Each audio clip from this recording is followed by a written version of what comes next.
మోక్షకి 3 ఏళ్లు. బౌన్సీగా కదిలే జుట్టు, మెరిసే కళ్ళు. ఒక ఎండపూట ఉదయం ఒక్కసారిగా ఒక సమస్య వచ్చిపడింది. తనకు చాలా ఇష్టమైన గిగిల్ టాయ్ కనిపించకుండా పోయింది. ఓ! మోక్ష నవ్వడమాపేసింది. ఎక్కడికి పోయింది? ఆమె సోఫా కింద చూసింది. ఏమీ లేదు. ఆసక్తి ఆమె పొట్టలో గిలిగింతలు పెట్టింది. ఆ బొమ్మ పారిపోయిందా? అంతలో బాస్కెట్ పట్టుకొని అమ్మ లోపలికి వచ్చింది. మోక్ష అమ్మ డ్రెస్ లాగింది. అమ్మా, గిగిల్ గాన్!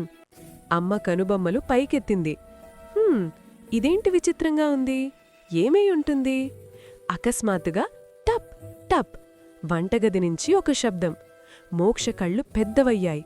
అది గిగిల్ టాయేనా? వాళ్ళిద్దరూ కలిసి నెమ్మదిగా అడుగులు వేశారు. డోర్ వెనుక నిశ్శబ్దం. మోక్ష ఊపిరి ఆపుకుంది. అది ఒక్కసారిగా దూకి బయటికొస్తే? అదే సమయంలో అవ్వ మృదువుగా నవ్వింది. ఓహో, ఎవరో ఏదో వెతుకుతున్నట్టున్నారు అని డైనింగ్ టేబుల్ వైపు చూపించింది. అక్కడే ఉంది ఒక బౌల్ లోపల దాక్కున్న గిగిల్ టాయ్, చిన్నగా హి హి అనే శబ్దం చేస్తూ. మోక్ష చప్పట్లు కొట్టింది. దొరికింది! కాని ఆగండి, ఆ బొమ్మ మళ్ళీ గిర్రున తిరిగి వెళ్ళిపోయింది. మోక్ష నవ్వుకుంటూ దాన్ని వెంబడించింది, ఇంకా ఇంకా గట్టిగా నవ్వుతూ. ఆ బొమ్మ ఆటాడుతోందా? చివరికి అవ్వ దాన్ని తీసుకుని మోక్షకిచ్చింది.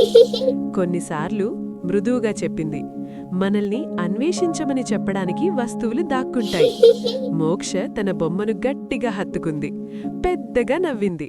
ఆ గది మొత్తం వెచ్చగా, సురక్షితంగా, ఆనందంగా అనిపించింది. పిల్లల కోసం చిన్న సందేశం: ఆసక్తిగా ఉండండి, ఓపికగా ఉండండి, సహాయం అడగండి.